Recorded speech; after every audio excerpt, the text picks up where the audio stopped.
اسمحوا لي أيضاً أن أرحب بجميع المترجمات والمترجمين الموجودين معنا اليوم، وأن أحييهم وأحيي عملهم اليومي في الأمم المتحدة، وشكراً لكم.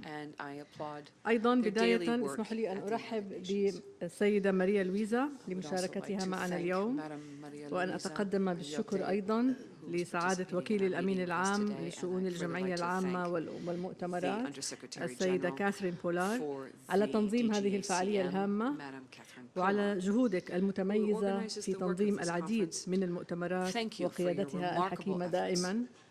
سيدة كاثرين، نحن فخورون جداً بأنك امرأة متميزة تترأسين هذا القسم الهام أيضاً، وأيضاً أنك تمثلين ضماناً أنت وماريا لويزا وجميع السيدات هنا نمثلنا ضماناً لنجاح سياسة الأمين العام في المساواة بين الجنسين، وأن تكون 50-50 إن شاء الله بأقرب وقت ممكن.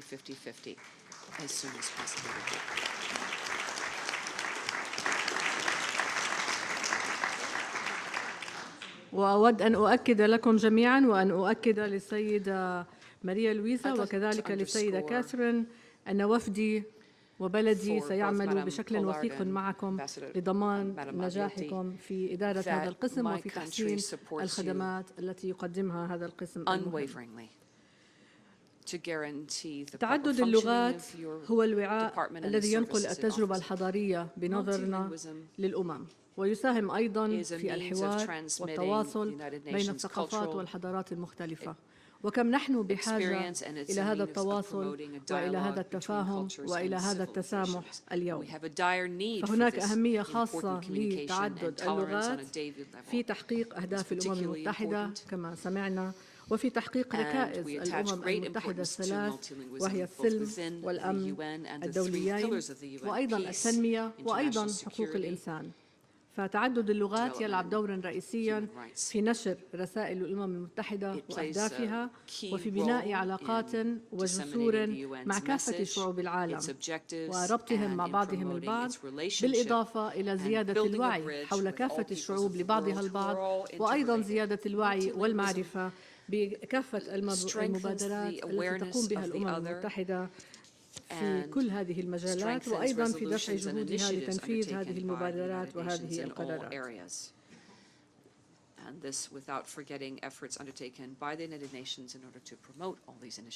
في عالم أصبح اليوم نسميه قرية عالمية، نعتقد أن تعدد اللغات والتخاطب من خلالها يساهم في خلق التناغم وفي خلق التفاهم وفي زيادة المعرفة المتعمقة بقضايا الشعوب وثقافاتها. وأيضاً في عالم مليء الآن بالنزاعات أيضاً للأسف، ومليء أيضاً بعدم التفاهم أو بصعوبة التفاهم، نحن نعتقد أن تعدد اللغات في الأمم المتحدة سيساهم في خلق التفاهم والتواصل والتسامح، وأيضاً سيساهم في عمليات اتخاذ قرار مهمة تقوم بها الأمم المتحدة في حل النزاعات وفي المفاوضات وفي خلق وإيجاد السلام العالميين، وأيضاً في تعزيز التنمية المستدامة وفي تعزيز حقوق الإنسان عالمياً. فتعدد اللغات يضمن أكبر مشاركة من العالم في اتخاذ القرارات، في الفهم، في التواصل، وفي بناء التوافق والانسجام. وكذلك أيضاً لابد أن نؤكد أن تعدد اللغات داخل المنظومة ودعمه من أجل ضمان نجاح المنظومة وما تمثله هو شيء مهم جداً أيضاً بالنسبة لنا المتكلمين باللغة العربية، وبالنسبة لنا أيضاً في الأردن. كما تعلمون، سأعطي فقط نبذة سريعة عن اللغة العربية في العالم. كما تعلمون، المتحدثين باللغة العربية في العالم أكثر من 400 مليون، يشكل الشباب نسبة كبيرة منهم، وبالتالي علينا أيضاً أن نجد الطرق المناسبة للتواصل الآن مع الشباب باللغة العربية وفي المنطقة العربية. اللغة العربية هي لغة رسمية في الوطن العربي كافة، أيضاً يتكلمها العديد من الدول الأخرى. هي اللغة التي تقام بها الشعائر الدينية الإسلامية في كافة الدول الإسلامية، وهي أيضاً لغة الشعائر الدينية في عدد من الكنائس المسيحية في الوطن العربي، وبالتالي فهي لغة جامعة للحضارة العربية الإسلامية في العالم. أيضاً أثر انتشار الإسلام على ارتفاع مكانة اللغة العربية في العالم، وأصبحت لغة السياسة، لغة الأدب، لغة العلم لقرون طويلة في الأراضي التي حكمها المسلمون، وأثرت تأثيراً مباشراً وغير مباشر ولا زالت على كثير من اللغات في العالم الإسلامي، إن كان في أوروبا وفي أفريقيا وآسيا وفي المنطقة العربية. مشوار اللغة العربية بدأ الدخول في الأمم المتحدة قبل 62 عام، ففي عام 1955 اعتبرت لغة عمل، ولكنها كانت فقط لغة عمل للوثائق التي تنشر التي لها علاقة في المنطقة والتي تتحدث اللغة العربية. ثم بعد ذلك في 73 اعتمدتها الجمعية العامة للأمم المتحدة كلغة عمل غير رسمية لتكون إحدى اللغات الست التي تعمل بها الأمم المتحدة، ولكن ليس في كافة الأجهزة. وأصبح يوم 18/12 كما تعلمون، 18 ديسمبر هو عام من كل عام هو يوم اللغة العربية في الأمم المتحدة. في 1983 أصبحت اللغة العربية لغة رسمية في كافة أجهزة الأمم المتحدة، ونحن فخورون بذلك، وتم اعتمادها في مجلس الأمن والمجلس الاقتصادي والاجتماعي وكافة الدوائر والأقسام الهامة للترجمة التحريرية والشفوية في كافة الأقسام ذات الصلة بمقر الأمانة العامة، وأيضا في نيويورك، جنيف، فيينا، نيروبي. مهم جدا أن نقول أيضا أن لم يعد خافيا أننا نعيش في عصر تسارعت فيه الخطى، وأننا لن نستطيع أن نواكب تحديات هذا العصر إلا بأدوات المعرفة الجديدة، بأدوات التكنولوجيا الجديدة، باللغات المتعددة، ولا نستطيع أن نلبي احتياجاتنا إلا بوسائل التقنية الحديثة وتنمية الموارد البشرية تحقيقا لذلك. لذلك فنحن نعتقد أننا بحاجة إلى تنمية موارد بشرية كبيرة في مجال تعدد اللغات، إن كان في العالم وإن كان في الأمم المتحدة. نقدر بشكل كبير وكبير للغاية كافة الجهود التي يبذلها قسم المؤتمرات في الأمم المتحدة وقسم اللغة العربية بالذات والمترجمين بشكل خاص على دورهم في تزويد المتحدثين باللغة العربية بالتقارير والقرارات باللغة العربية. وفي الحقيقة البارحة أنا قدمت إيجاز لمجلس الأمن حول القمة العربية التي يتشرف الأردن برئاستها الآن حول قراراتها. قمت بالحديث نيابة عن المجموعة العربية في الأمم المتحدة، وكان أبدع المترجمون في ترجمة ما قلت، لدرجة أن أتاني العديد من الكومبليمنت ليس على الخطاب وإنما على ترجمة الخطاب، ذلك فمهم جدا أني أقول ذلك أمامكم. وأيضا طبعا الكلام كان يوضح موقف العرب وموقف الأردن من كافة القضايا العربية التي قام القسم بنقلها بشكل متميز لجميع من كان يستمع لذلك، وهذا مهم جدا بالنسبة لنا. من خلال خبرتنا، ولن أطيل الحديث، من خلال خبرتنا نرى أن القسم يقوم بجهود كبيرة، ولكن أيضا يواجه تحديات. وأنا كان أيضا لي شرف العمل في الأمم المتحدة قبل أن أكون سفيرة لبلدي، وكنت مطلعة على بعض التحديات التي تواجه المترجمين والمترجمات بالنسبة للمنطقة العربية. فهناك أبرزها كان هناك الكثير من اللهجات الإقليمية التي نحن بحاجة إلى التعرف عليها أكثر من خلال المترجمين. هناك أيضا استخدام مؤخرا زيادة في استخدام المصطلحات المحلية. هناك أيضا زيادة في استخدام الأمثلة المحلية. بعض المندوبين أو الممثلين يستخدمون الأشعار في بعض الأحيان، في البعض الآخر يستخدمون أمثلة معينة.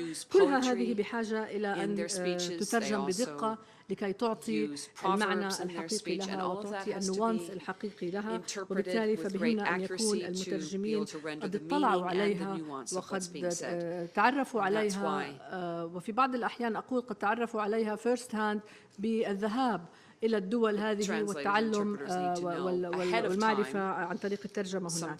نلاحظ أيضا أن في كثير من الأحيان لأن هناك في عدد كبير من التقارير التي يجب أن تترجم، تأتي الترجمة في كثير من الأحيان ترجمة حرفية، وبالتالي تفقد بعضا من معناها الحقيقي، ونحن بحاجة إلى النظر في كيفية تحسين ذلك.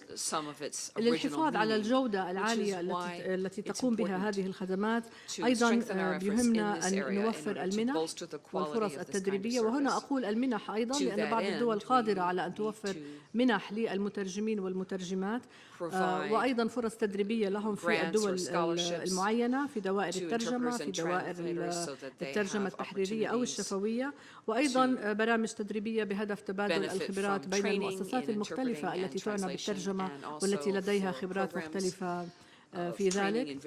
أيضا يعني لدي توصية بأنه نقوم بفتح مجال تعيين مترجمين ومترجمات عرب من كافة الدول العربية ليستطيعوا أن يقوموا بالعدد الهائل من الترجمات المطلوب. أيضا هناك بما أن الشباب هم الأكثر قراءة الآن والأكثر عددا في المنطقة العربية واستخداما للغة العربية، نقترح أيضا استخدام تطبيقات إلكترونية من أجل الشباب ليستطيعوا مزيدا منها، ليستطيعوا أن يكونوا على اطلاع دائم ومستمر بما يترجم في الأمم المتحدة، وأيضا ليساعدونا في اتخاذ القرار وفي التناغم وفي بناء المعرفة حول الأمم المتحدة وفي نشر السلام وتعزيز الحوار من أجل الأمن والسلام الدائم، فهذا أيضا مهم جدا. زيادة الاتصال أيضا مع الجامعات في المنطقة العربية، أنا لاحظت أن هناك في بعض الجامعات من الدول العربية على القائمة، ولكن ممكن أن نفتح مجالا أكبر للجامعات والمؤسسات التعليمية في المنطقة العربية بطرق جديدة للتعامل مع الأمم المتحدة. وكما ذكرت نحن في الأردن جاهزون لذلك مدام كاترين، وإن شاء الله نستطيع أن نقدم كل التعاون معكم. أود نهاية أن أؤكد على أهمية الاستمرار في عقد المؤتمرات مثل هذا المؤتمر للتباحث، لتبادل الخبرات، لتبادل المعرفة أيضا، ولنساهم في ضمان توفير احتياجات الأمم المتحدة الخاصة بتعدد اللغات. ختاما مرة أخرى أقول أن بلدي الأردن مستعد دائما للتعاون معكم وهنا مع الأمم المتحدة لرفع سوية العمل والنشر باللغة العربية من خلال التعاون على وضع كافة البرامج اللازمة لذلك. وشكرا لكم.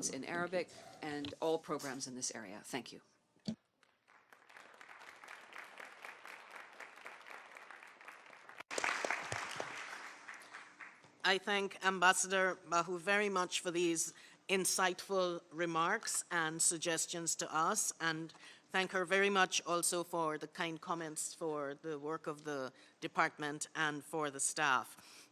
So thank you. I would now like to invite Ambassador Mr. Liu Jie, Permanent Representative of China to the United Nations. And Mr. Ambassador, if you could share your views as the representative of a permanent member of the Security Council, would you say that this role gives you its specific expectations from us in terms of conference services? 谢谢主席女士，我非常感谢你召开今天这个会议。讨论联合国里多种语言问题。我也感谢秘书长办公室主任刚才用多种语言传达的重要信息。我还要借此机会向联合国6种正式语言的专业语言工作人员表示崇高的敬意。他们的工作对联合国是不可或缺的，维护世界文化和语言的多样性，体现了联合国的核心价值。在多边体系内，使用多种语言对于加强成员国交流、促进多边组织有效履行职责、增进成员国公众对联合国的了解至关重要。联合国成立以来，在促进和平和发展的过程中，始终致力于使用多种语言，得到了成员国普遍认可。